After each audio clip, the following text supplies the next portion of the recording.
What is up guys, Andy here, and today we're going to be installing 8mm Blumat shut-off valve. First thing, open it up. Nice valve we got there. Lovely. And that's where we want it to go. Snip, snip.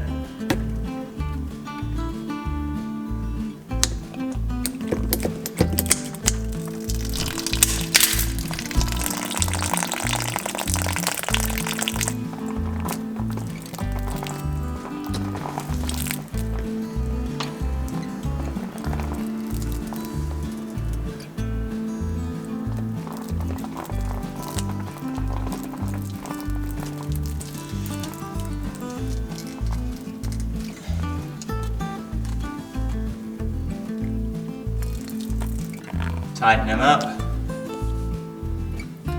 2.